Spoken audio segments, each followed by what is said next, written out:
the Central Business District to order. Oh, okay. Now, what a placemaking plan. That was a huge document full of great information. It is. Yeah, I had to get mine in paper because this other online I couldn't go with. All right. Andrew, what are you looking for us to give you?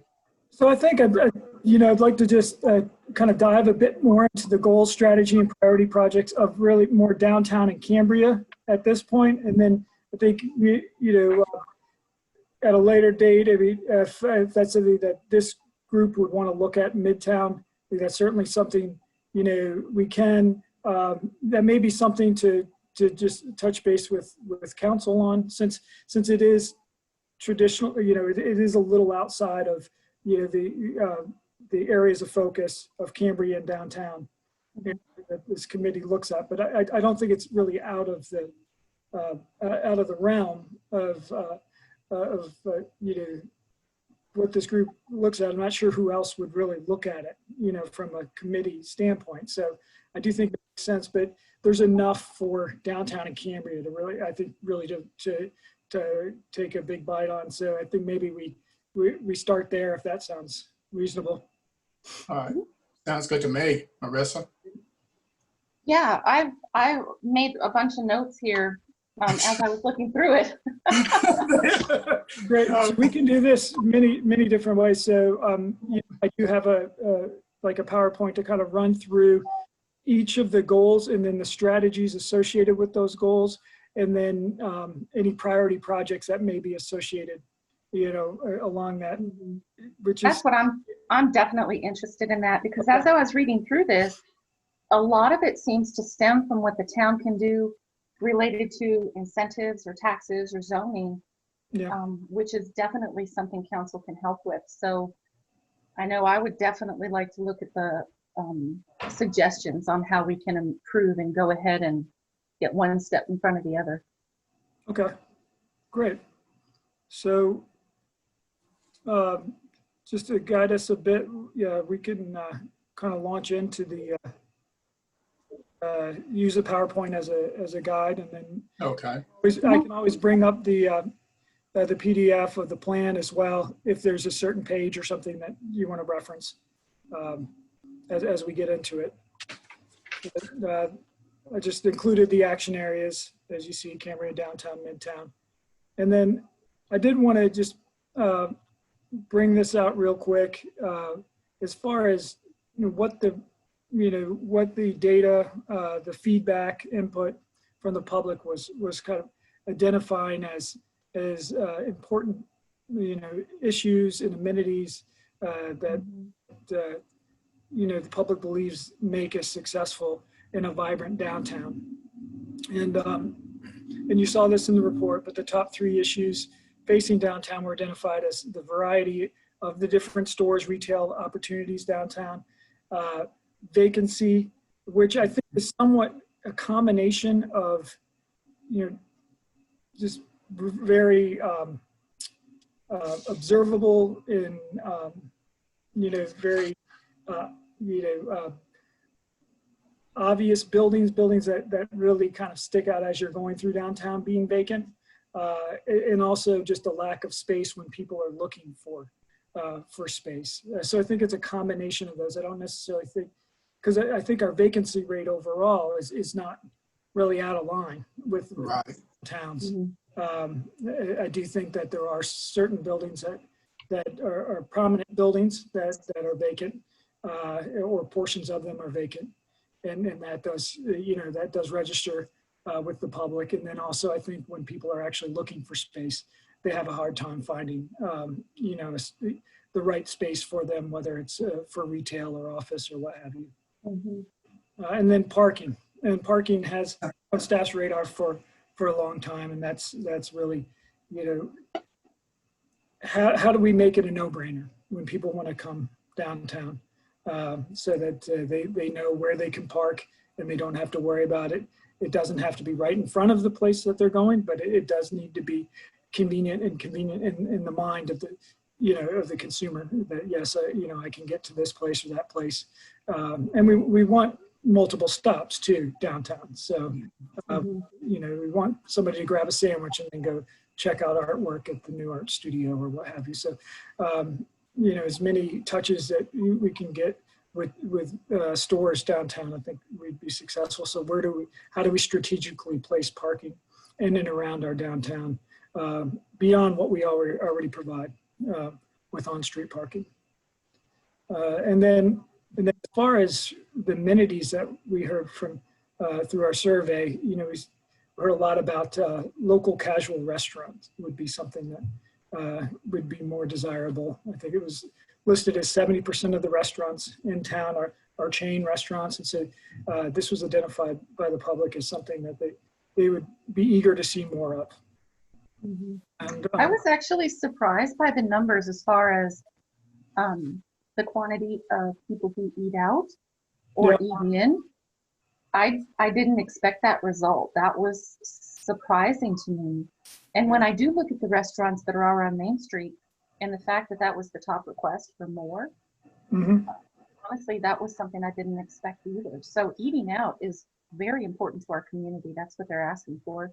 And entertainment as well. Is there a way that we can pull together the owners of the property and have a group meeting with a plan and attempt to get them at the table to discuss the future and how they can be involved in making these changes? Because without the ownerships on board of the plan, like some of the buildings have sat vacant since I have known 20 some years. Right. And oh my gosh, that just hurts our downtown so bad. Yeah.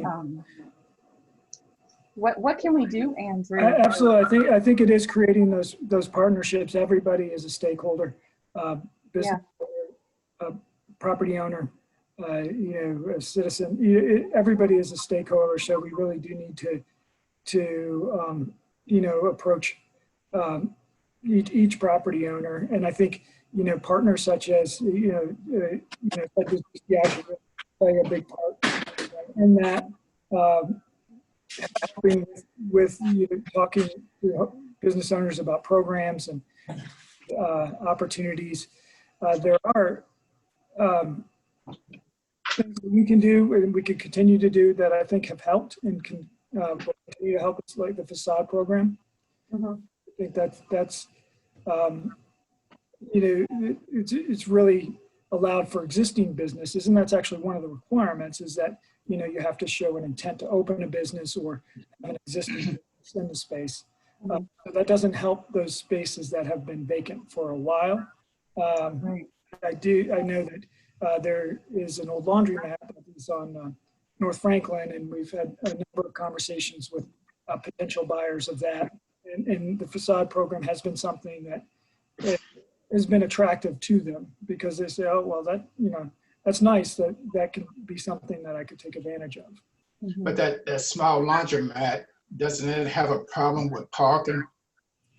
Yeah, and I mean, it really is a matter of coordinating with the property owner around that space to how they can share parking, because it's not necessarily a code. There may not be, depending on the uses, a code requirement for off-street parking, but I think really from a business standpoint, in a business plan standpoint, there needs to be some dedicated off-street parking. I know we said laundromat. I think it's a Clean Earth, correct? Across from Subway. Is that the one? Yes.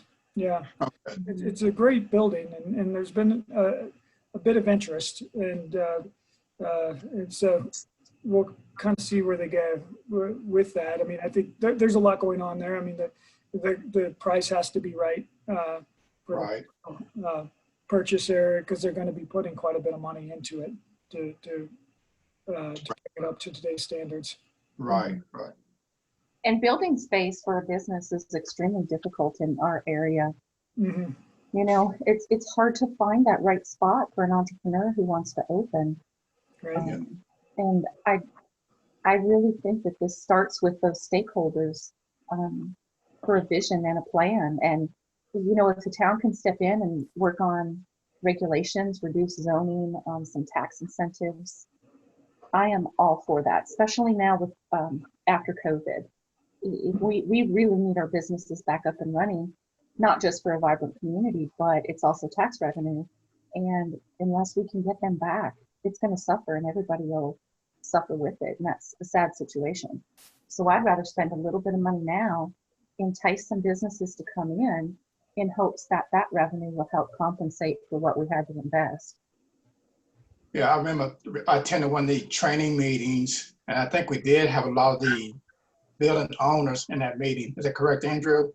Yes, yeah, we did get quite a bit of input, really at all different, from the survey to the specific stakeholder meetings where we did invite property owners and business owners in all three areas. And then also the final exercise where we looked at priority projects. Right. Yeah, we did have quite a bit of involvement there, but it's a constant, you know, we want more, you know, we want more involvement, more consistent involvement and buy-in.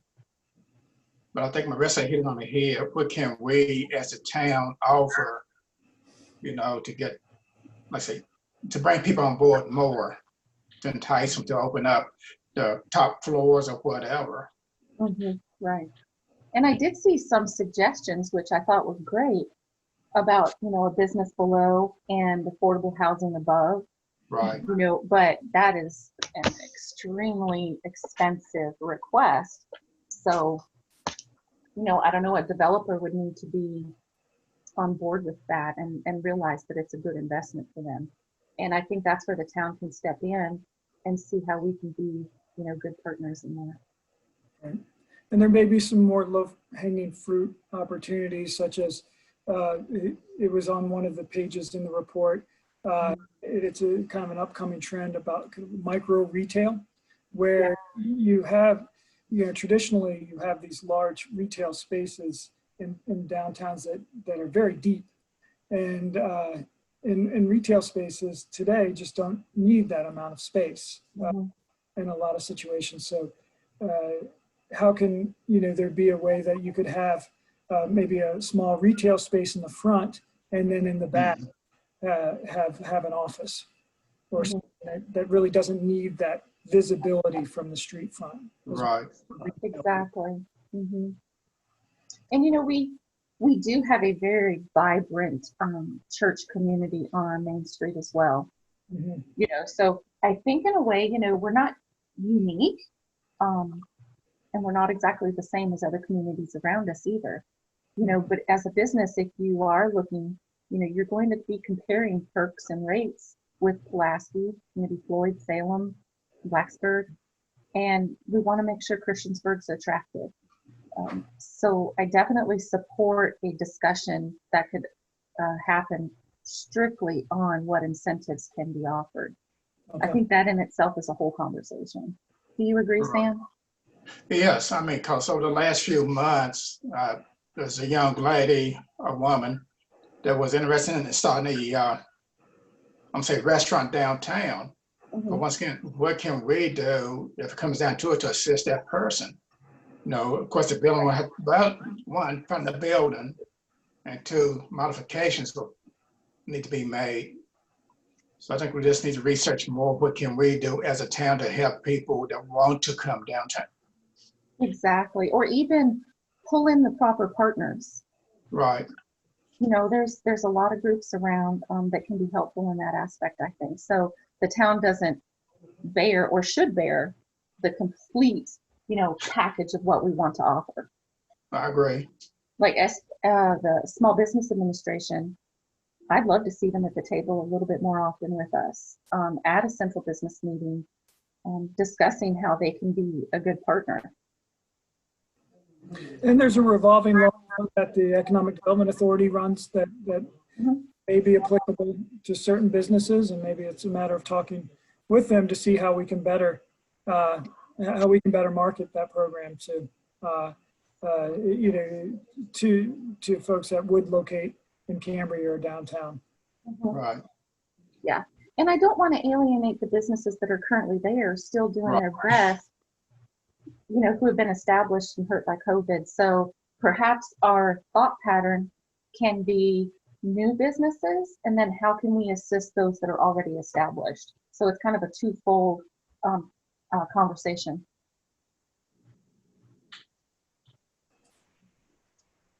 That sounds good. I know that that was something that came up with at the council retreat this winter. Was what is that next role potentially that the town can play with creating more incentives and more just a more attractive place to locate or your existing business downtown. Right. I think we could pull in some of the economic development folks, and we can make some really good progress there, I think, pretty quickly. Yeah, and it could be something that as we get into this, and I'll go ahead and just kind of run through. Let me go to my next slide here.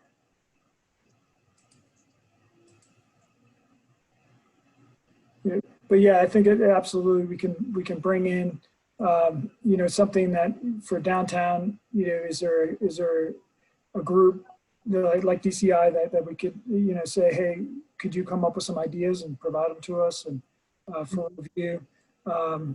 It certainly work with the county economic development department. Andrew, excuse me, Andrew, are you showing different slides? I am. So I just moved on to Cambria and just. I'm not seeing those. All I'm seeing is the agenda. Yeah, me too. Oh, is that right? Okay. Yeah, that's how we seeing.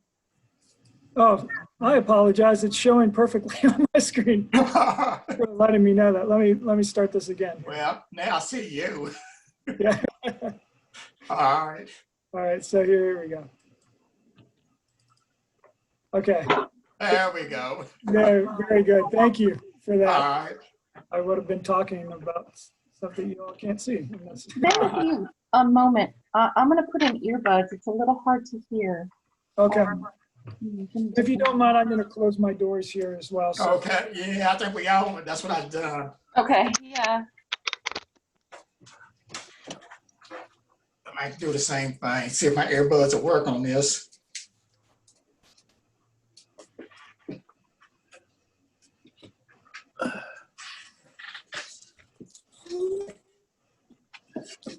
Okay, much better. All right. Well, if I can figure out where to put them in, I'll be all right. There we go.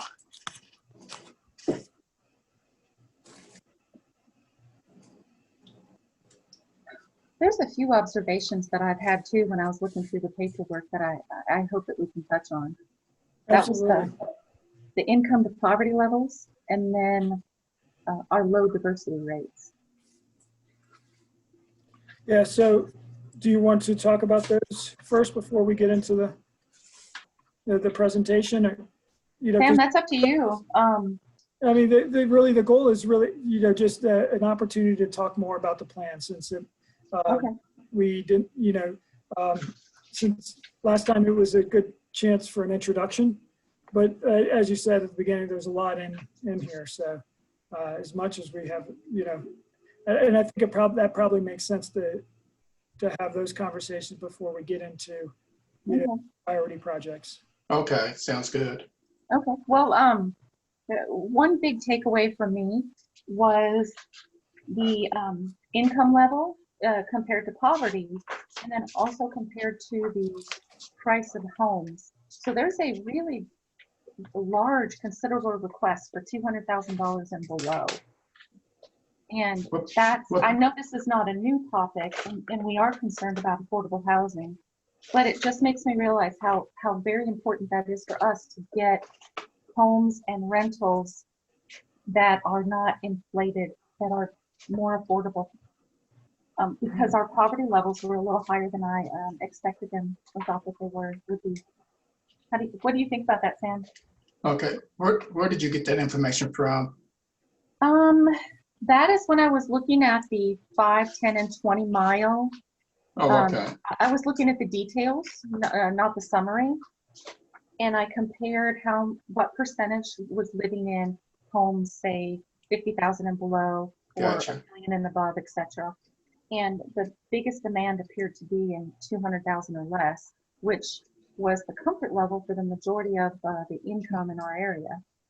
Okay. So as a council, you know, that's something that I definitely want to make sure is brought out and discussed, because any future developments, I really feel we need to focus on that if we can in zoning and planning, and making sure we fill that need. Because if we only fill those high expensive ones that are profitable for developers, Right. the community in general is going to be suffering, and then the poverty level is going to go up, which doesn't help the community.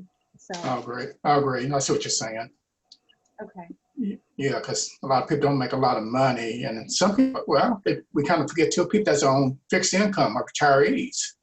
Oh, exactly. You know. Yeah. We have a very educated community when you look at the numbers of graduates at all different levels. So I was really proud to see that our school system is doing such a great job there. But the poverty level did concern me. Yeah.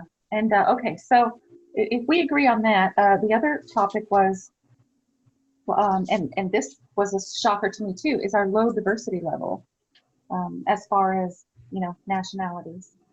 I expected it to be much more diverse, and yeah, sorry, I did. Surprise, surprise, surprise. Yeah, you know, Yes. it was below 10%, if I don't Yes. have it right in front of me. And I'm just talking about what's considered the Black community versus the white community. That was a massive disparity. And Oh, yes. perhaps that's something that we can also focus on, is welcoming and encouraging some diversity in our communities. You know, and so when we're planning and thinking, and what do we bring downtown, you know, everything that's involved in it, we can have that in the back of our minds as well. I agree. Yeah, a lot of people kind of forget about those numbers, you know, that they don't think it's important, but it is. I mean, what's kind of like if you have a minority want to come in and say, how many minority businesses are in downtown Christiansburg? Mm-hmm. I mean, can we give them a number? Because I don't think there's It's probably very low. Very low. I'm sorry, go ahead. Maybe people doing work at home, you know, but they're not in a building like I keep saying downtown because that's where my brain's at. Yeah, where right. people can see them, you know. But yeah, I agree. And I really think that if we involve the Small Business Administration in this as well, and get that bigger picture of what can we as a community do to encourage more diversity and more entrepreneurs who are minorities, I think that's a route that I know I would like to have on our to-do list when we're talking about these things. The chamber is also taking that on as an initiative. So okay, good. Interesting to see kind of how they develop their initiative as well. Okay. And that should be bringing in Christiansburg residents as well to that. So that's one opportunity there. And then as far as affordable housing, we will have the housing study that I think was kind of had some COVID delay to it. So as far as finishing it up, so that should be coming out in August, late August or so. And that's certainly something that we'll bring back to council, and there could be some opportunities regionally for more affordable housing. And I know we're just really briefly, we're part of a home consortium that gets a certain amount of money regionally through the New River Valley, and Montgomery County gets that pot of money once every 3 years. So we are in a position now to have a Montgomery County project. So we're hoping by August 1st that there will be at least 2 projects that will be Christiansburg focused, that will be eligible for that money to create affordable housing. And that could be home ownership as well as rental. It would be probably at 80% of the area median income as far as income qualified. We do, and it is something that we'll need to continue to preserve, but we do have quite a bit of natural occurring affordable housing, in that, you know, we're a little better off than a lot of communities because of the growth of the townhomes and more affordable houses that we've had over time. We even have builders that are still currently building affordable, smaller single-family houses, which is what we see in a lot of communities. Right. A developer that focuses on patio homes that meets a certain, you know, income group. So I think we do okay in that, but it certainly is going to continue to be a challenge. And also our housing prices they keep going up. It's probably more the Virginia Tech effect than anything. Yeah. You know, but it is something that we'll need to be vigilant about. You know, When I read about the more income opportunities. being between, I want to say it was 50 and 80,000. You know, you take that income and what home can you afford? Right. You know, we really need to be in the $200,000 range, or, you know, even rentals that are under $1,000 a month for sure. So yeah, I would definitely look forward to that study and what council can do to help. Excellent. Cool. So with that, I'll go ahead and pull up my PowerPoint again, and please let me know if, Okay. if you all don't see it. Okay, I see it. Okay. Now we're good. Okay, Yep, we excellent. get it. Yeah, all right. Yeah, because who was talking? I didn't see no PowerPoint. All right. So, and I think we should be in slideshow mode, as best as I can tell. Again, I wanted to just reiterate the 3 action areas in this plan. And today, you know, I'd like to focus more on the Cambria downtown, as we mentioned. Okay. This is a slide I was referring to Okay. earlier, so it may make a little bit more sense now. You know, what we were seeing for the 3 top issues facing downtown that, you know, kind of the public will let us know about, were the store variety, vacancy, and parking. And then with amenities, really that local casual restaurant desire for more of those types of opportunities downtown. And then also restaurant with outdoor seating ranked high, retail shops, brewery, ice cream shop, coffee shop, bakery, everything you kind of imagine as an active, inviting downtown would offer. Okay. The numbers that you're showing, like the vacancy, are we saying we have that many buildings vacant? No, this was of the number of responses from the survey. Gotcha. Okay. I'm with you now. 362 people thought that was, Gotcha. that was in their top 5. Okay. And so, in that, so just it ranked high for quite a few people. Okay. And again, I do think that's more of a combination of those prominent buildings that people have just seen be vacant for a long period. Right. Right. Yes. And then also when people are trying to find space, it's just hard to find good space downtown. Okay. We have a very heavy governmental downtown presence as well as professional offices. And We do, that's a yeah, challenge.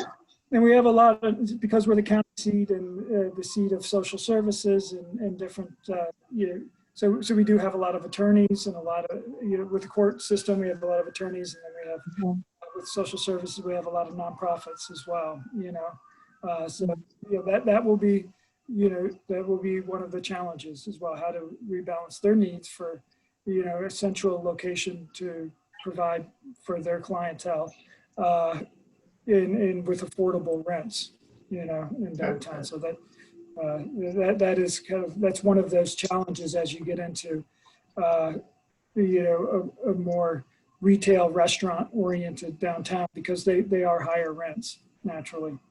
Hey, Andrew. Particularly office. Yes. Andrew.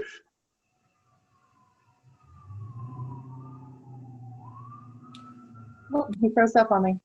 Yep.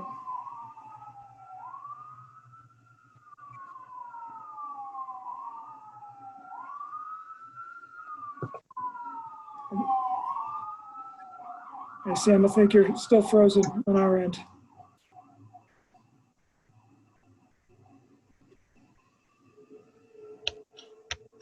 Come back to us, Sam.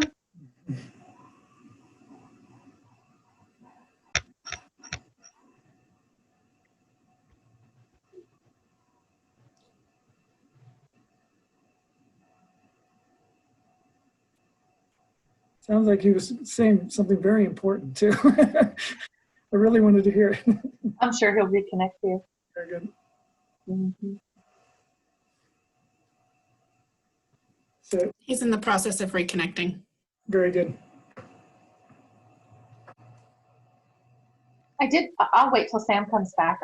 I did have a comment on Cambria. Okay.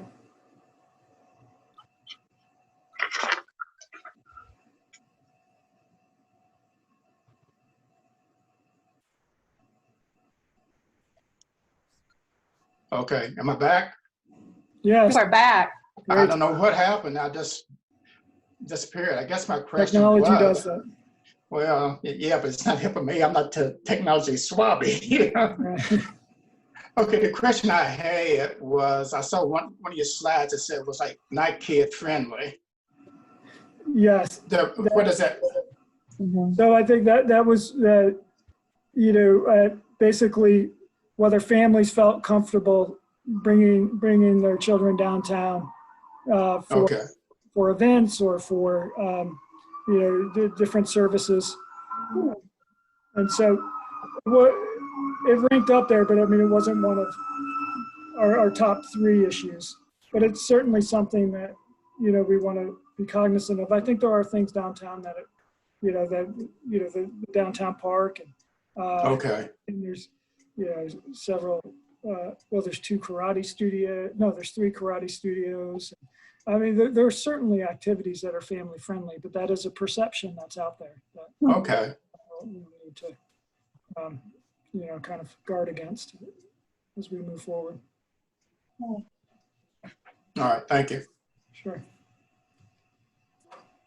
So in Cambria, the top 3 issues facing Cambria were listed as the lack of dining options, lack of retail options, and appearance in general. Yeah, And then I thought that, the percentage of what brings you to Cambria most often is telling, that really a lot of people just see it as going from one side of the town to the other. And right. how do we capture folks? How do we get it so that they really, they know they're in Cambria and they want to be in Cambria. They want to, shop. And I mean, I think the stores there do get, good business. I don't mean to say that at all. I think, and there are definitely institutions in the community. But how do we get people to think, oh, well, I was at Electrical Supply, I was in, Cambria, so I walked down the street, and I felt comfortable enough to walk down the street to Amelia's. Okay. So, how do we make it more of a destination location? Right. And I think that's where incentives can come into play to try to pull a business downtown, especially in the old war building. Right. But I would like to see an advocate group isn't the right word, but something like DCI, but for Cambria, who can talk to all of their local businesses and then come back to the town, or it's that extra arm that we could really use to pull information from all of the stakeholders there. I would find that very helpful if somebody is willing to get that started. Maybe Mr. Pop. Right. They have a number of great leaders in the community. And so I think, they really could have a great group over there. Mm-hmm. Yeah, that's one of the things I've noticed. Like when we have meetings, very few people from Cambria shows up. I don't know if they're not invited, if they're not interested or what. But you're right, we need more people, whether they live in Cambria or own business or want to come to some of these meetings that we have. Mm-hmm. I agree, Sam. Absolutely. Yeah. And I know, if you own a business, you're working 24/7. But if there is that one person or small group that you can talk to and then they present on their behalf, that would be great. Yeah, because there's usually one gentleman, what's his name? Jason. Yeah, right, Jason Paul. Jason, yes, safety. Right, I've seen him there about every meeting we have. Mm-hmm.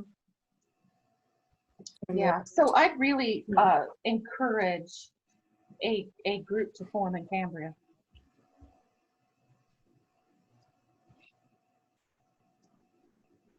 And the initial conversations have have happened, we do need to, push that a little bit and just and underline just the importance that it is to have a voice. I know there's several business owners that have been interested in the old church property, and seeing what could be done there. And so I do think it would be great as we get, into different projects in Cambria to have a group to bounce ideas off of and to really hear their input. But Absolutely. the old church property, did the church not want to keep it as a church? I thought there was some problem with that. There was a restrictive covenant to a year. I want to say it's maybe this year, maybe next year, that would restrict it to being a church, until that time. But Right. after that, then it could be a different use at that point. So I do think, that is an opportunity. And then that is such an important property in Cambria because Right. it's so visible and has so much potential.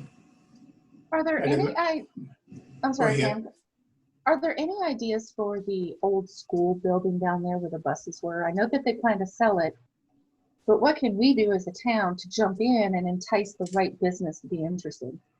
Yeah, again, I think it's probably a bit premature because, not knowing kind of what the school's final options will be, but if it were to be sold, I know that there has been some interest in converting the existing building and potentially putting additional housing on the site. Has been one item that I've heard from two different groups. And sadly, we need businesses, I Yeah. think, more than we need Right. houses, Yeah. especially right there. Yeah. And Oh. providing additional green space as well, potentially on the site. That's something that the design group we were working with for this placemaking plan did some sketches of showing, how could that space be created, into having still a lot of use on it, but also have some contributing green space to the neighborhood area. There was also a plan that kind of came through. I think it was one of the property owners that said, it'd be great to have an artist colony in Cambria. And so they kind of looked at that area across from the school and said, how could this block be reconfigured to create more buildings? And looking at, the particular property owner, that had an interest in it, controlled the property. So they were looking at people's property. They didn't own it, but that was another thought of, but again, it is that balance of, ultimately what businesses do you have in there and can they afford to renovate the buildings? And I mean, obviously if there's going to be an art studios and stuff, that's probably going to be, there's going to have to be some sort of subsidy to get that going. So it'll be interesting. I definitely hear, your thoughts on if we really want to have businesses there. And there's potential combination for, ground floor businesses, even in the old school, ground floor businesses with residential above. And then, potentially townhomes that wrap around the building or something along those lines. There's a building. Do you know if they can be doing anything to that building next to electrical supply? The duplex. No, you got electric supply, then you have that maroon building that we gave them some money to paint up the facade right in the curb. Oh, that's the old Dewdrop Inn. Dewdrop, yeah, I can think of the name of it. Yeah. That's still vacant, isn't it? No, so there's an architect moved in about 3 to 4 months ago, a local architect. And it's on one side, and then the other side is still occupied, I believe. Okay. Both are occupied by offices. So that, it's in productive use, but again, it doesn't provide that retail vibe. Right. That maybe So it is kind of easy to think, oh, well, maybe it's vacant, you know. Right, okay. It doesn't have the foot traffic. I mean, the space looks great. The new windows look really nice, and I've been able to go inside, and it looks really, really great. The improvements that we've been able to make, but right, it is an office, so it doesn't have that, Okay. you know, that foot traffic that you know, retail businesses tend to attract. Right. And I keep thinking that that's old bus building sure would be nice, like we were just talking about it downtown, breaking it up into, say, 6 businesses who just need a little space, and it all could be arts related if somebody wanted it to be, because Cambria would be perfect for an arts community. Which Yeah. one is that? The bus building, the middle school bus building, I mean, not middle school. Oh, the right. Yeah, sorry, got that on the brain. But yes, the old bus building. And I'm really concerned that if we only find a buyer that's going to turn that into housing, we're killing Cambria in a way of potential. Because you do have at least one restaurant there, a nice shopping antique store. Right. And sadly, if that's all that's down there, Right. we're losing such a big opportunity in that building. So I hope that the school board may consider allowing us to have an input with a potential new buyer. I know they don't have to, but it would be nice if we could. Right, it would be nice. Yeah. So I do think, I mean, I think part of the conversation too is how do you have people that will consistently shop and eat there as well. So I do think having a density of residences, whether it's there or whether it's a block back, you know, that is an important consideration for, you know, the growth of a commercial node, you know, to Right. those uses a day in and day out, you know. Oh, I agree. I mean, just having the people there and they're going to go shop and eat where they can walk, which is great. I would just prefer possibly that it be at least a block back, Yeah. you know. Yeah, but I'd love to work on this too. I don't want Cambria to be a drive-through. I'd like to see them stop and shop and enjoy it as another part of our town, because it's deep in history. The pictures are fabulous. Absolutely. So, But like I said, but like I was saying, it's just, it doesn't have to use the term, look inviting.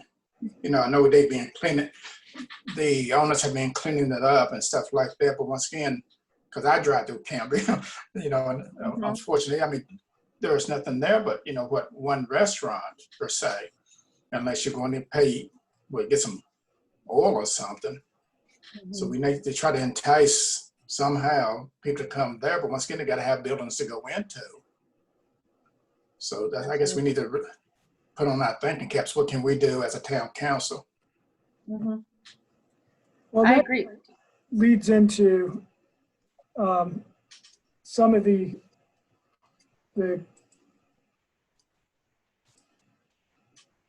goals, strategies, and priorities. As you know, as you remember from last time, we had these goals with 37 strategies for the 3 areas, and then 9 priority projects. These are the place-making goals for downtown and for Cambria. You know, we got to get into it in a minute, but Cambria, one of, you know, the goals was enhance that existing community assets to spur vibrancy and update facades and increase accessibility. So, you know, as you'll see, I mean, really part of that is how do we plan more, you know, for a streetscape plan, as well as look at how, you know, parking was a real issue that came up in Cambria as well. So, you know, those will be things that we'll want to talk about. But for the downtown goals, we have those 4 goals: creating vibrant community gathering spaces, ensure best alignment of building uses, prioritize connectivity and accessibility, and then increase the leadership and capacity of town and downtown partners. So with that first, creating the vibrant community gathering spaces, there were 4 strategies that centered around that. 2 of those have to, you know, kind of translate into priority projects. The first is, you know, how do you create a gathering space for the farmers market? You know, that can be there, you know, all year round, and have, you know, many different functions beyond just the farmers market. And so that process is kind of rolling along at this point. So we're kind of with the ARC construction grant that we received, we have some good but hard decisions to make as we move forward. And we want to move forward with Hickok Street. We want to move forward. What size structure do we want to move forward with? What is that? How does that limit us with the, since we didn't get all the money that we had requested, how does that limit us with the development of it? And so we just have some questions there that we'll need to work through. But I think it's positive that we're already kind of starting on, implementing one of these priority projects. Mm-hmm. The second is enhancing downtown park for both recreational use and community events. And one idea that had come out was, an amphitheater, but certainly that could be different, a lot of different uses. So how, is that something that we want to start to put more time and energy in, and really looking at downtown park for making it more of a multifunctional area in downtown? Or are we happy with the way it is now, which is, it's a very nice park, Mm-hmm. It really serves a great purpose with the story walk and the playground, and there's a picnic shelter there now. Mm-hmm. So it's a very pleasant environment downtown. Do we want to look at doing more there? Yeah, the only concern I would have a problem is, once again, like, where would people park at? I mean, because you can't necessarily park in the Armory, because they can always say no. They can always I say, mean, right. yeah, so, people assuming that they can just park in there, and, they that's not town property. Right. What about a connection to the library right there? That was in the plan picture that I had seen. Mm-hmm. Yeah. That would offer additional parking for someone to enjoy that. And I think a lot of people do, use the story walk, trail to come down, after they, especially with the younger children, after they go to the library, they'll come down and play on the playground. Mm-hmm. I think it's very popular for homeschool families, because I see schools in session, I'll see a lot of families out there. And I'm like, they're school age children. So I do think that's part of, I think that's part of a lot of families' routine, is they go to the library and then they go down to the Yeah. I mean, it gets used quite a bit, because I'm like you, I drive by there, and before the coronavirus hit, I mean, it was busy all the time. Yeah. I don't see as many people, like compared to Depot Park, I don't see as many people playing basketball in downtown park as I do in Depot Park. So saying that, is that space underutilized, in the park? But I think the picnic shelter is going to be popular. When we get back, doing things in a regular, in regular times, we'll that'll be booked up quite a bit for parties. Mm-hmm. And such. You said something about a picnic shelter. Is that what they're building at Depot? So they're building one at Depot. There's one that's already completed at downtown park, which is, it's kind of tucked in. We're actually able to build on an existing foundation, which was good that we had the foundation, and then they worked with I believe a Boy Scout earning his Eagle Scout badge, and they were able to and it did a nice job with the shelter. Some grading around it that delayed its opening, but I think we could have figured that out, and I think it's ready to go now. So, and it looks very nice. Mm-hmm.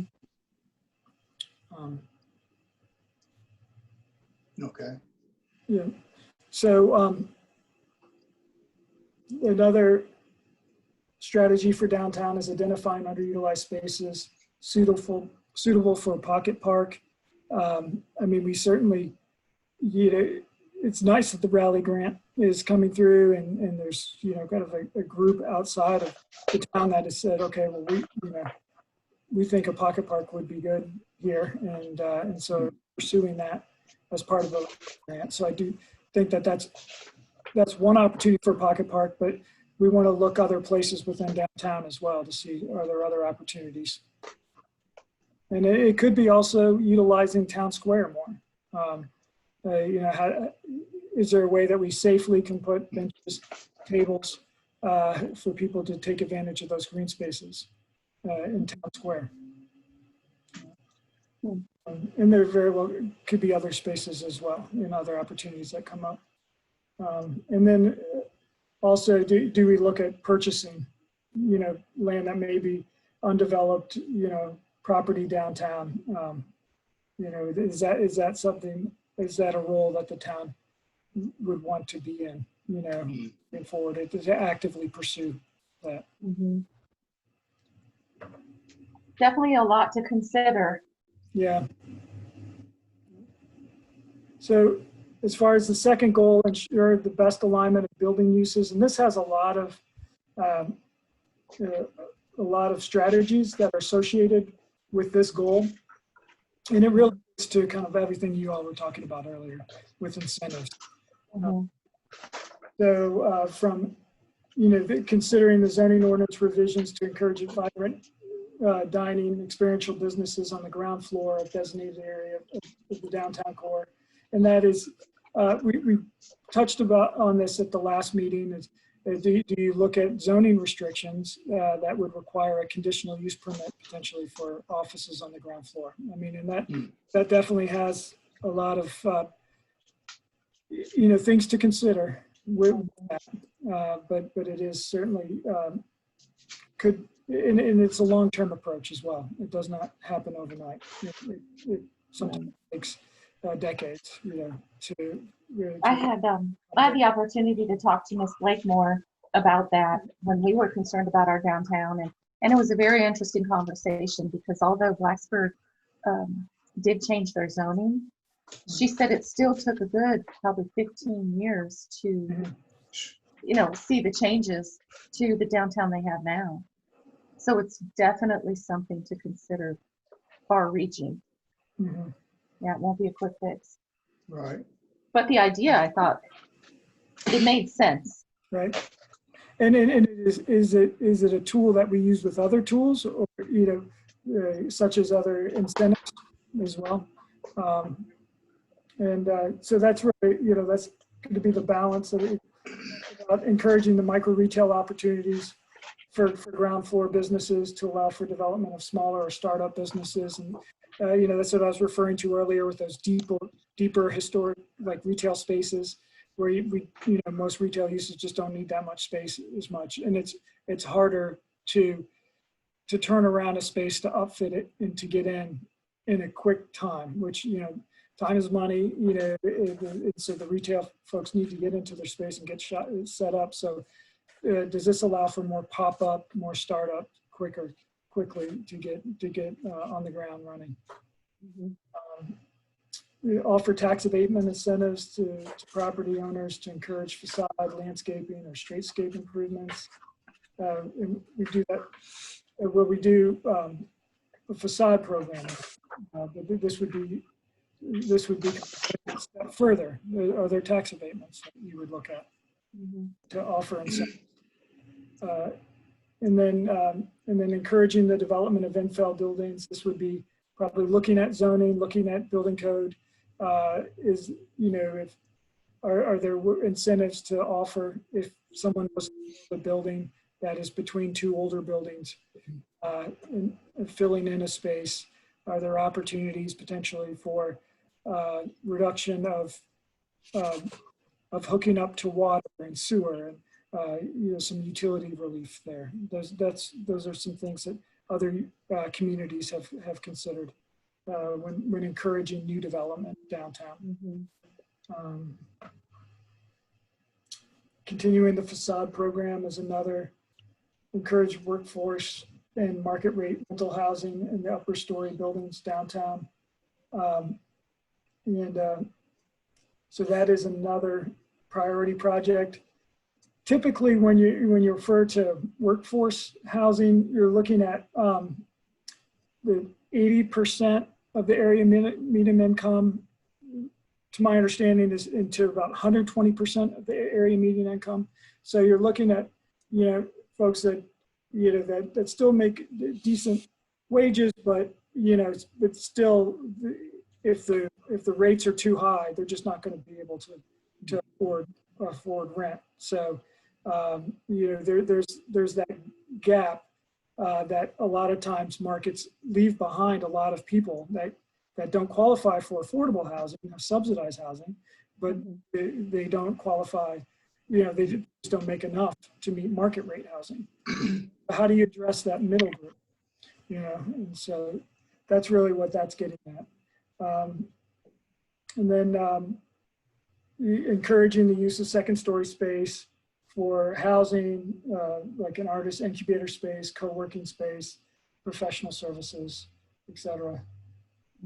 And then the last one is encouraging the development of a boutique hotel, and that's kind of a, just a catchphrase for a smaller, probably off-brand hotel, not one of the major chains. But look, it could be as little as 25 rooms or so, or maybe. Reminds me of the Bowling Wilson Yeah. boutique hotel in Whitville. Yeah, absolutely. So, and then the third is prioritizing connectivity and accessibility. Little things like potentially providing free public Wi-Fi in downtown, facilitate parking in private lots during the day to create additional parking opportunities. As was mentioned, we have a number of churches downtown. Are there ways to work with the churches or groups that don't have a heavy parking demand during the day, that we can work with them to make that parking available to other businesses. And the town would need to be involved at a certain level. There would need to be an incentive for those property owners to provide public parking. Right. In some communities, this has been the upkeep of those spaces. It's maintained by a locality, and so that may be an approach. And then third is really, bringing the trail system and pedestrian connections, bicycle connections to downtown. It's not going to be easy to get a 10-foot asphalt trail from our existing Huckleberry Trail, where it ends at Independence, to downtown. There are opportunities for wider sidewalks, through bringing people through Depot Park, potentially and around on Depot, or there's a couple other options, potentially, so we really want to identify probably a number of areas that are safe and really meet folks' needs for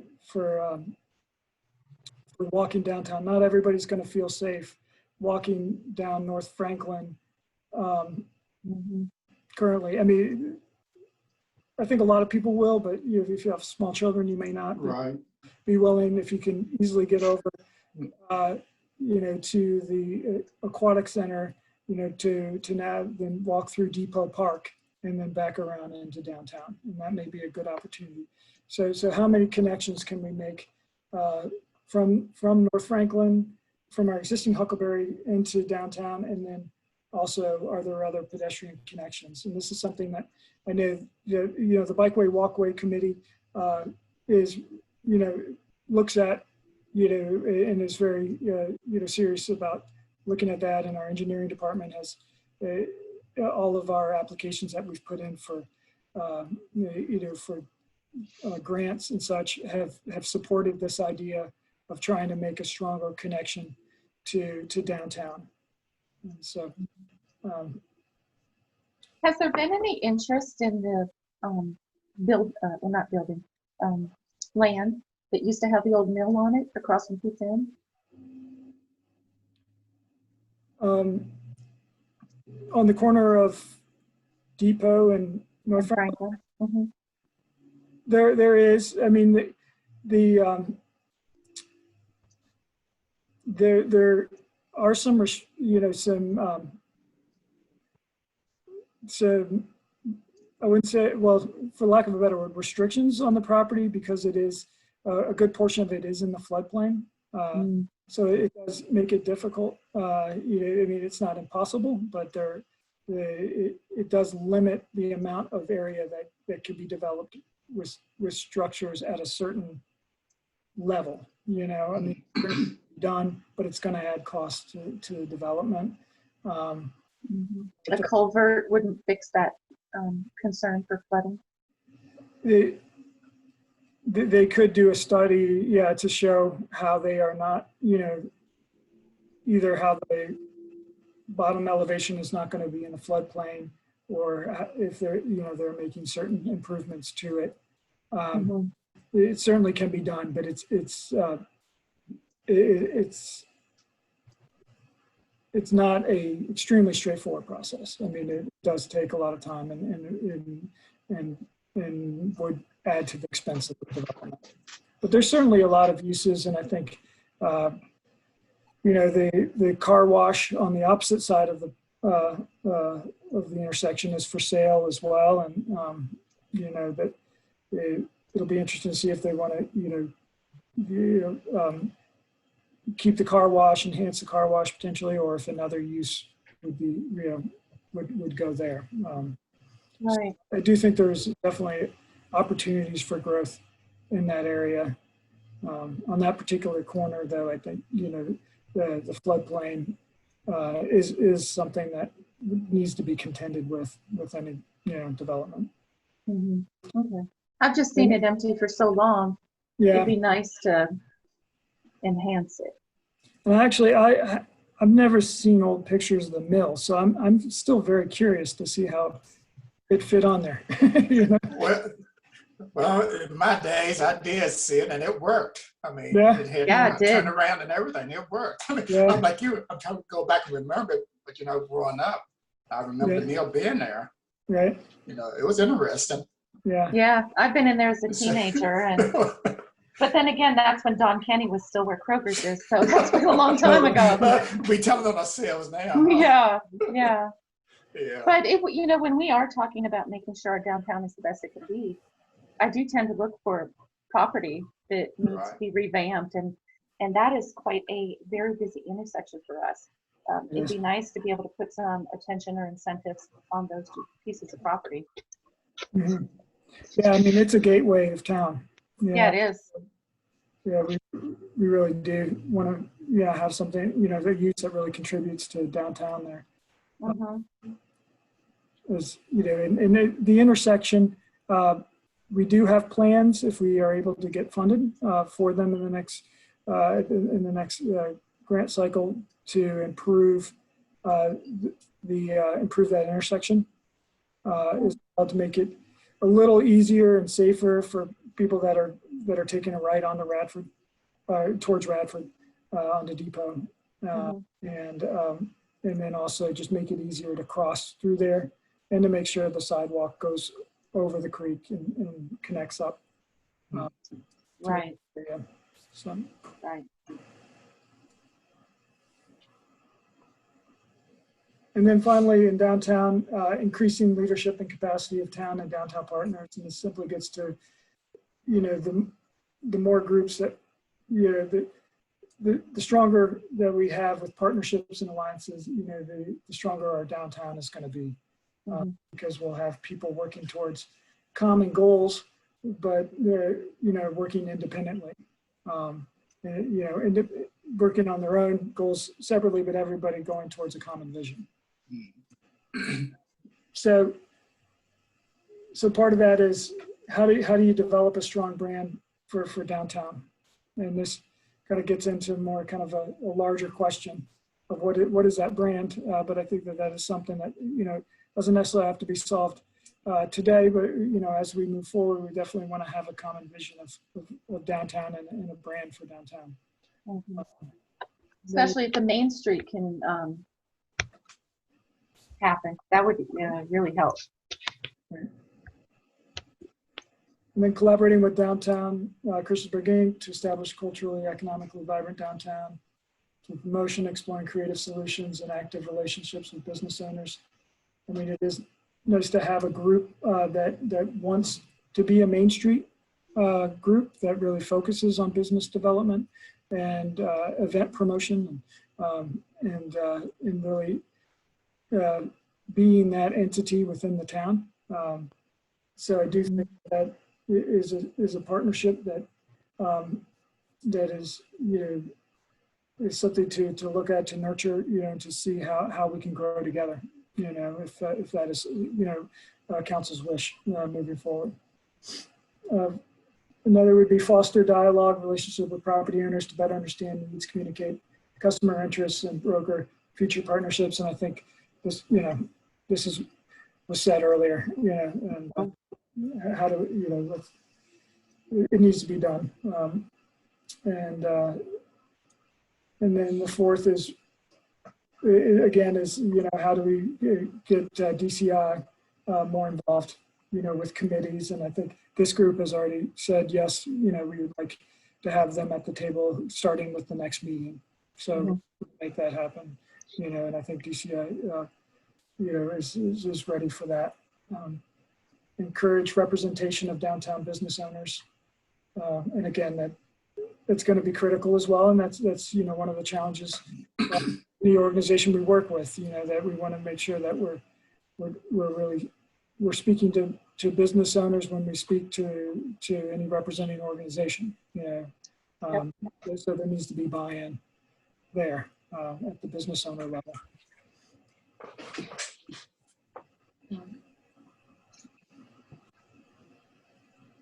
And then with Cambria, I guess I'll pause here. I don't know.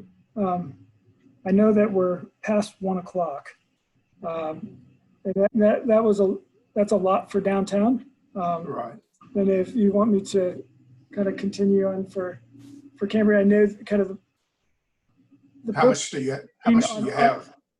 Well, just a few slides here. Yeah, Well, I got time. I'll finish up. I do Okay, too. great, excellent. So we don't need you to eat lunch, Andrew. I had a granola bar, so I'm good. All right. But the strategies for Cambria, the first one is really what we talked about earlier, is how to create a pleasant environment when you're driving through there, and it's just a matter of enhancing what's there and really having a plan, and then slowly over time implementing that plan, whether that's crosswalks,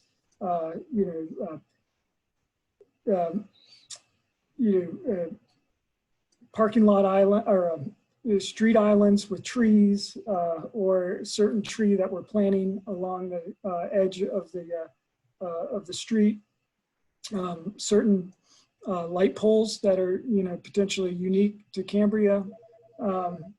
So I think that really having some guides for staff, as improvements are made down there, that a plan would help, kind of guide those improvements over time. Andrew, I have a question for you. I'm thinking about it. Mainly on Depot Street, are there any plans to replace or put a sidewalk on Depot Street and fix up those walls that's falling over? So the short answer is yes. Yes. Okay. Yeah. For the sidewalk, we do have a revenue sharing project that we have not heard if we've gotten funding for yet. But basically, that would bring a trail through. We're calling it Cambria Trail, and they bring it through the passenger rail station lot, and then come out. It's a small street there that leads back into the passenger rail station. Is it Long Street? No. I'll get in a minute. But at any rate, it would come through and connect with Depot, and then it would on that side of the street. It would not go over to the side of the street where the retaining walls are. So that would be, if there are retaining walls that would need to be replaced, that would be kind of a separate project. But it would bring the sidewalk along the train railroad side Okay. Depot down into Cambria. Yeah, because I know that's not a very wide street, so It we isn't. kind of problem. Yeah, Yeah, when we looked at it, we really struggled with where do you put the sidewalk, and right. then when do you cross people over? And really, the best solution came, as you bring people down into Cambria, past the Roar property, by the electrical supply, and then Right. people over there right at the intersection. Okay, because the wall I'm referring to, it is close by electrical supply. There's about 2 homes, and the wall, I mean, they're in pretty bad shape. And I thought you said at one time that was town property right away. In that area, it's up by the transmission all on place. College Street. I can't recall Depot Street right away, but that's certainly something I can look into. I know, we have looked at the different walls in town, and that's been an area that, that we've been asked to look at and to move. Right. And so, Okay. and I think that's probably something, I know it's been a little while since we've talked about, the walls, but that's something that I certainly I'll follow up with engineering. Okay, thank you. There's certainly walls on College and Cambria, and that have been on our radar for a while, as far as addressing. So, but it's a pedestrian connection. We're really looking on that opposite side of Depot. Gotcha. To bring the trail down. And a pedestrian connection into Cambria. Okay. So Andrew, what are we looking at as far as council? Are we looking to maybe increase a budget line item to help us cover the expenses of some of these ideas? I think it would be probably, taking it really item by item to see, are they capital projects? Are they incentive projects, that would need a code change, and basically, what would you like staff to study more, and to bring? I see. These are great ideas, how they fit, I mean, the details are going to be where we start to really get into, these are tough choices here and there, and we want to go. So we would need to be looking at those further. And then, but I do think, Central Business did have a number of items that they wanted to refer to council. I think we wanted to have this meeting today so that tomorrow maybe it can be introduced and we can provide copies of the plan to all the council members, and maybe look at having a more in-depth presentation in August, either the first meeting or on the 11th or the second meeting. And might even be a work session, so there's plenty of time to offer input. Okay. I guess council can decide that, but I see this as definitely something we need to put a good amount of time into. I agree. So we could introduce it tomorrow, and then and if it's council's pleasure to have it as part of a future meeting or a separate work session, we can figure that out. If we do have the ability to do it in August, that would be great. But again, if it's something that we need to plan further out for, that it's understandable with everything that's going on. So sure. Okay. Then some of the other items, and it's interesting because these are really just items that you all had really touched on already. But foster dialogue, relationships with property owners to better understand needs, communicate customer interest, and broker future partnerships. So, how do we get a group, in Cambria that can really, that it encompasses the interest, the homeowner interests, and really, can speak to needs and wants of that area. And then develop a brand for Cambria, honoring its rail history. I mean, it is amazing with the depot down there, and there's I think trains captures everybody's imagination to a certain degree. And so how do we honor that more? Identify underutilized and available land suitable for a public park. Again, it's going to be challenging in Cambria, but there are other opportunities to do that. Build a train viewing platform. Yeah, I mean, that we'd probably be working with Norfolk Southern. There is an old viewing platform, or there's a couple things going on. The antique store actually put in a little, just a small little, place to watch trains in their store. Really cute. To the side, and then the depot has an old, it doesn't have a railing or anything, and it's not in great shape, but it's right behind the depot, and that they've offered that as a viewing platform before. I mean, we need to be working with Norfolk Southern and figure out parking and all that, but Norfolk Southern is going to be a critical partner in anything we do in Cambria. So. All right. Then partner with the train depot property owner to safely secure and preserve the building, and provide incentives for new businesses to occupy empty storefronts. So, yeah. And then next, this actually should read up top, provide incentives for new businesses in Cambria. So really it gets, it's more, I'm sorry, how to, it really just goes along with, how do you promote more businesses in Cambria? And so I apologize, I did have the wrong, the wrong goal listed at the top here. But one would be continue facade grant program for Cambria. Second is promote and encourage entrepreneurial activities by eliminating zoning conflicts that may restrict adaptive reuse of buildings. And this is goes to currently we have two different types of commercial zoning, or the two most common types of commercial zoning.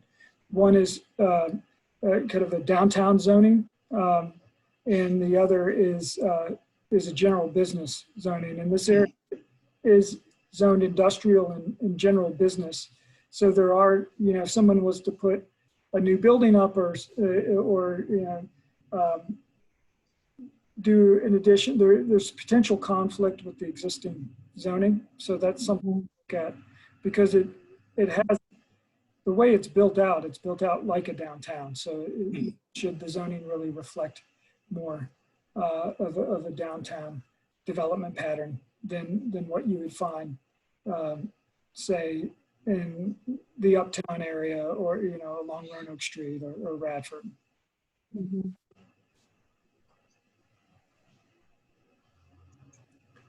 And then finally, connecting Cambria to the Aquatic Center, the future passenger rail site, Roanoke Street and the Huckleberry Trail. So getting to that what we were just talking about that, the sidewalk along the railroad side of Depot, connecting to the Depot Park Trail, which will very soon be ending at Mill Lane, right in front of the Aquatic Center. And so we're able to get that trail across and through the future passenger rail station site, and then down, hooking back into Depot, and then running into Cambria. And eventually, we don't have a funding application in for this yet, but we would be looking at the trail from the depot at Cambria and Depot Street, along Depot Street, connecting back to Roanoke Street. And and potentially using the old railroad bed that leads out to southern states as a trail. So that would be a really great Awesome. inability to walk through town. Mm-hmm. And this is where, just reiterating, a group leader in that area could be so beneficial to us. Right. Absolutely. So the last step is that is just that we would provide copies of this plan tomorrow to town council, and then maybe schedule that council presentation or work session. It would be great to be able to, shortly after that presentation, to present similar report to Planning Commission, and then also present to DCI and other groups in the area that would like to hear more about the plan. All right. Sounds good. I know there's a lot of information that we need to cover because we're playing catch up, but I think we're doing good. I mean, I'm not looking at the clock, believe it or not. Marissa, I'm not looking at the clock. But we just have a lot of information we need to play catch up with and make sure that we are doing the best we can. Mm-hmm. I agree, and the metrics are, I hope that they're shared as well. The detailed information.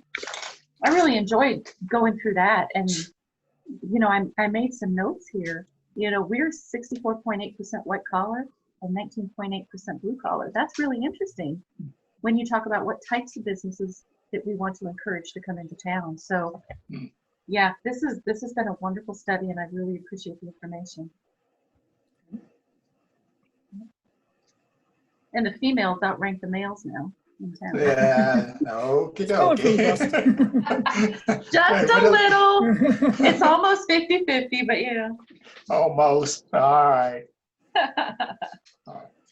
And another part of here too, Yes. Route 11, where it connected in Christiansburg in 1926. There is a picture that I've saved of that. And I think I shared it with Andrew before. It was right outside what's the 911 building, like between there and the post office. And there was this huge arch commemorating the event. And Yeah, you remember that? See that? I saw that picture I think it came from you. Yeah, and I thought, what a great idea when we're talking about all these changes and embracing our history. That's right. To me, that's impressive. So, just a thought. All right. Andrew, you have anything else for us? So is there anything that you need from me for tomorrow night? Or is it a matter of just kind of saying, here's the plan, please start to take a look at it? Is there, leave it there. I mean, if you have anything, you can, like a small presentation, a short presentation, kind of get the council members interested in looking at, because sometimes we get all this paperwork and they take and put it aside. We just kind of give them a little history of where we came from and where we end up to date. Okay. It don't have to be very long. And I can also see that they would request, what are central businesses' recommendations? What do they think about this?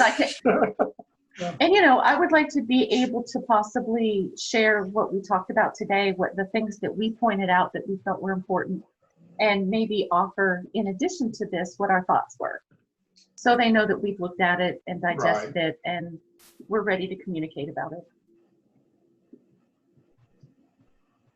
Great. And maybe that's where a work session does, because the work session lend more to being able to, at a greater length, just talking about kind of what you all were talking about today as far as what you see as priorities and coming up with, some more direction for staff of what would you like us to focus on. Right. I would appreciate that.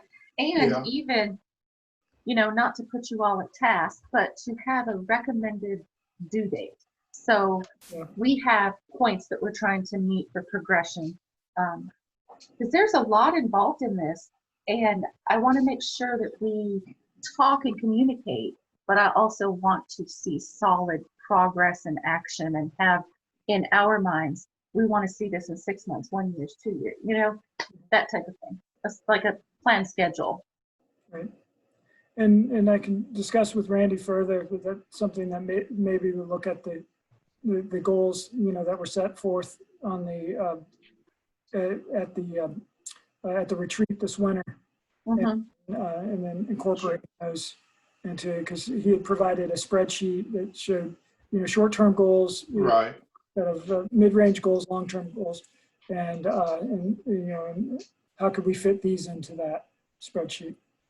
Yeah, because I think a Exactly. lot of times, like when we're saying we don't set goals, you know, so this stuff gets put on the back burner. You know, here we are 3 years later, somebody knocks off the dust, but we don't want to drop it and just let it fade away.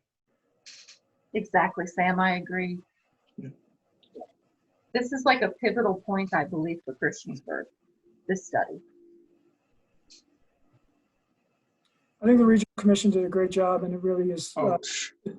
It's easy to understand, and the more I look at it, the more it just makes sense, you know, internally. So I'm like, okay, well, these are good, and it's a living document. So I mean, as much as you know, there'll be some things that probably, you know, the council and the community kind of say, no, I don't know if we're going to go that direction, and then you know, we'll rise to the top, you know, and that's kind of natural. But at least, you know,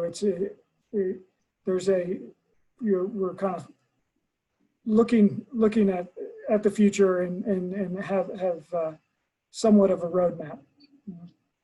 Yep, exactly. I think it's great. I really appreciate it all. Yeah, me too. Anything else for the committee? What are we on? My brain went to sleep. So on the agenda, we did have, Yes. let me go back to the agenda. Okay.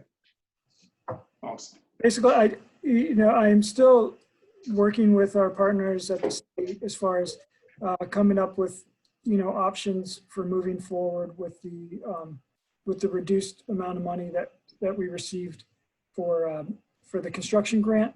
So I don't have much more to share with you on that today, but you know, as stuff comes together, I'll share that with you. It may be between meetings by email, and then you know, it may be something that, you know, I'll send an email update to you all, and then if you would say, well, you know, just bring it up at the next council meeting, you know, then you know, maybe we can handle it that way instead of waiting until the end of August, if that's okay. But I just at this point, I just haven't had enough time to work with them to come up with some, you know, some next steps that I feel like are ready for prime time. Okay. Totally understand. Yeah. Not like you didn't have your whole world turned upside down during COVID. Yeah. You know? Yeah. Yeah. So we're realistic. We are. Well, thank you. But I just want, you know, we're on the right track. I think we're on the correct track. I just want to keep on pushing, you know, and let's see what happens much down the road from there. And I know there's some questions about, you know, Hickok Street, and there's still probably discussion among council. Oh, yeah. You know, want to talk through that. So I think that's part of the conversation as well, you know. But I do say that the more I go out there, the more I see, you know, that, okay, you know, once the drain is put in there, and I mean, it could work, you know. I mean, we would put back some material like either concrete or it would just be more of an appealing aesthetic down there. You know, so but there are, you know, there's definitely a lot of items to still discuss. You know. Well, I think we all just have to be open-minded, you know, and, you Are know, there and sit down and talk about it. Go ahead, Marissa. Are there traffic studies for Hickok? So as far as, you know, that would be, you know, that is a good idea, and DCI's brought that up as well. You know, and I do think that would be one of our next steps. We do have counts in and around the area that I think can start to gather, you know, what you know, what the traffic counts are, on Hickok or a portion of Hickok, but we may need to do, a dedicated, small study for that area. We certainly would if we got into the design of it. Is that an expensive task? To put No, those- I mean, I can talk with engineering further. I wouldn't think so, not for that small of an area. I mean, it depends on how extensive we want to get. Do you study the intersections, at Radford and Depot and, and Radford and Maine, Depot and Maine. So it depends on how far you go out, with it. But if you're just looking at potentially the number of trips per day, for that section of road, I think that's fairly straightforward. That's what I would be interested in, is just specifically that little stretch that we're talking about. Yeah, because I think if you start to see numbers, then you start to say, okay, well, if this road were to go to one way or to be closed down, what would it be? Where does the traffic shift to? Does it put too much, trips on another street that has a hard time handling it, or at an intersection that we hadn't anticipated? So there's more queuing than what we had anticipated with our timing for the signal. So yeah, so certainly those are things that we can look at more. Okay. And the other thing on the agenda was an item that came up by email yesterday, and just the discussion of farmers market insurance requirements. And Marissa, if you wanted to add anything, but I think the idea here was to just make sure it's on the agenda for next time, and for start to look at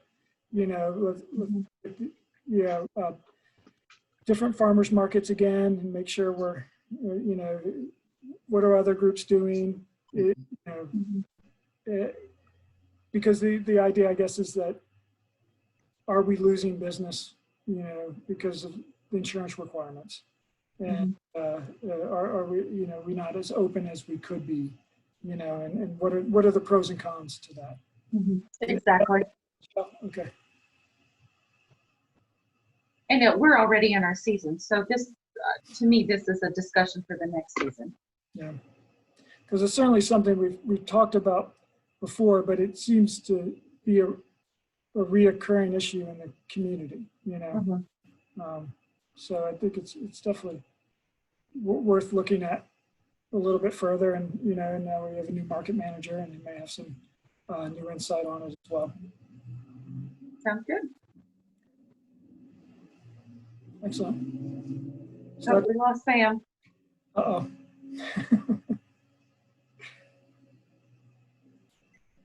That's Okay, should I go ahead and close the meeting officially then? maybe so. Yeah. Okay. I'll close the Central Business District meeting for today in place of Sam. Thank you. All right. Thank you. See you tomorrow. All right.